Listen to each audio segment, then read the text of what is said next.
Olá, meus amigos, minhas amigas, colaboradores da verdade. Chegamos ao nosso terceiro vídeo sobre o livro Relatório sobre a Fé. A minha proposta aqui é oferecer subsídios para uma leitura individual, até em grupo, desse livro. Então, se você quer se aventurar numa leitura profunda do Relatório sobre a Fé, nos acompanhe. Este livro ele é fundamental para entender a situação no pós-Vaticano II. Nós não sabemos a importância que um livro pode ter no curso dos acontecimentos. Mas muito do que nós discutimos hoje em termos de crise na igreja, de interpretação hermenêutica do Vaticano II, é determinado por este livro. No vídeo anterior, eu falei um pouco de como Ratzinger foi para a Congregação para a Doutrina da Fé.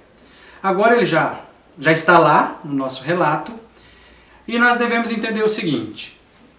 Ratzinger começou a sua atuação já encontrando oposição daqueles que acharam absurdo o processo contra Leonardo Boff. Veja muito bem que no Brasil a narrativa foi totalmente dominada por aqueles que eram simpatizantes da teologia da libertação. Nós vamos falar da teologia da libertação na visão de Ratzinger mais adiante. O meu objetivo aqui é oferecer a visão de Ratzinger, uma visão equilibrada, uma visão teológica e uma visão realmente integrativa, no sentido de ponderar aquilo que é justo e também rechaçar aquilo que é explicitamente contra a doutrina da igreja. Então, a minha postura aqui ela é muito ratzingeriana, certo? Vamos lá.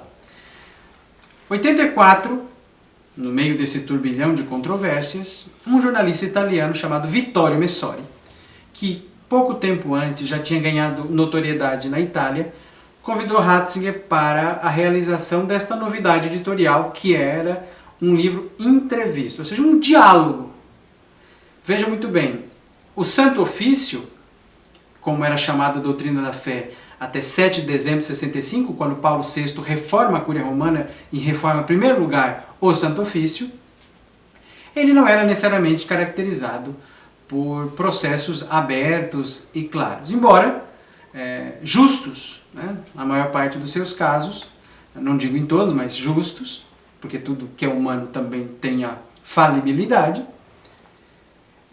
Esse Santo Ofício, como trabalhava no segredo, a partir do momento que o seu prefeito trata de questões, não de casos particulares, mas de questões atinentes à vida da igreja, de modo aberto, num livro, num diálogo, isso é, por si só, uma mudança de postura muito radical na administração do Santo Ofício. Muito bem. Então, Vittorio Messori, quem é? Ele era um jornalista que foi agnóstico e que passou por um processo de conversão depois de uma leitura muito profunda dos evangelhos. Tanto que em 1976 ele lançou esse livro, né?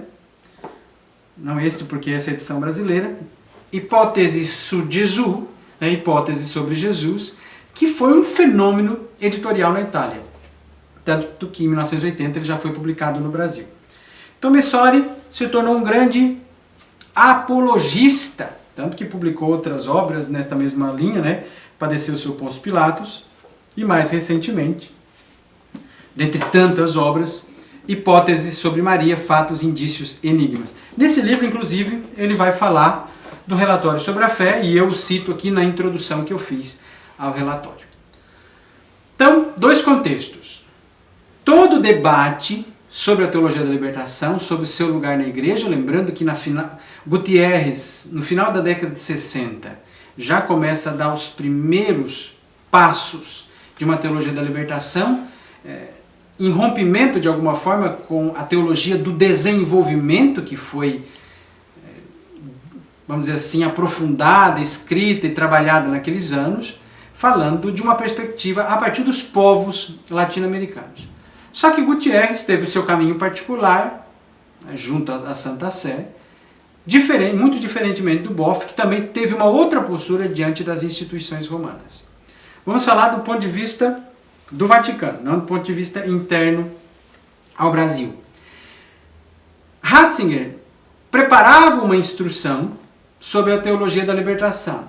Só que neste livro, ele deu a sua opinião sobre esta corrente teológica.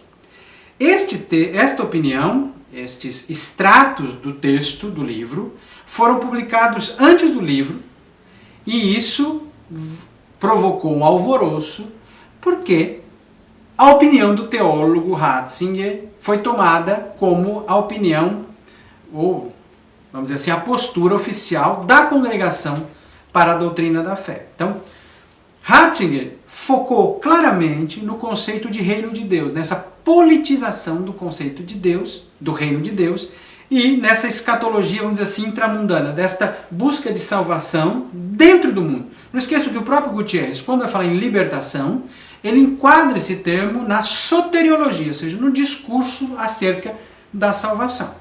Então, Ratzinger, por meio desse livro, ele de alguma forma coloca explicitamente, pela primeira vez, o seu posicionamento crítico sobre a teologia da libertação, descortinando inclusive o parentesco dessa teologia com a teologia liberal europeia, né? Uma teologia inclusive de origem burguesa, ele vai dizer depois. Então veja muito bem, esta teologia, ela dominou o cenário de 1984-85.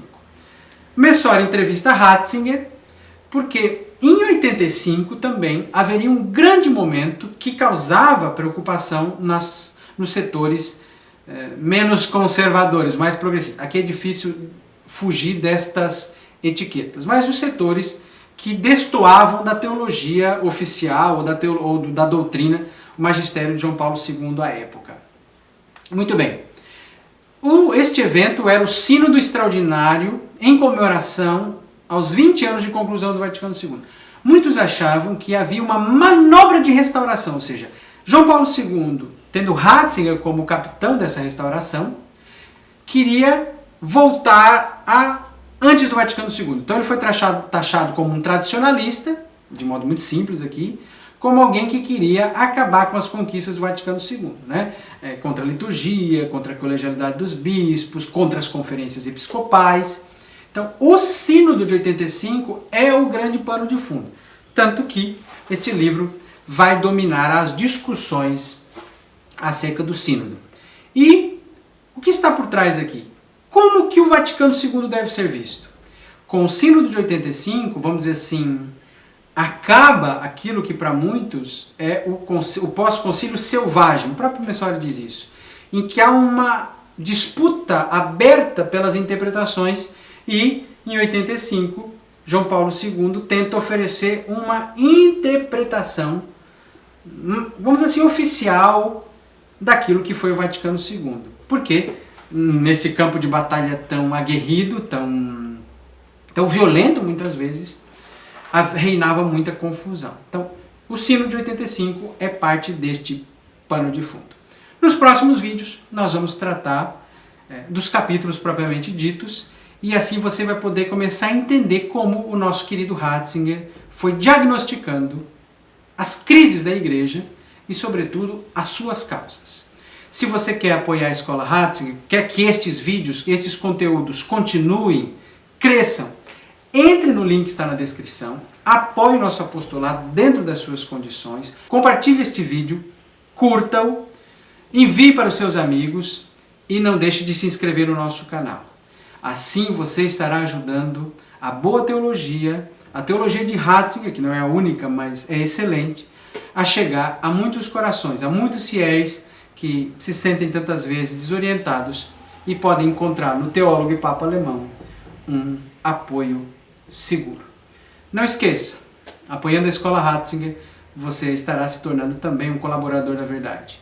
E saberá que não está sozinho nesta luta, neste mundo tão difícil. Porque quem crê nunca está sozinho, nem na vida, nem na morte. Chi crede non è mai solo, non lo è nella vita, neanche nella morte.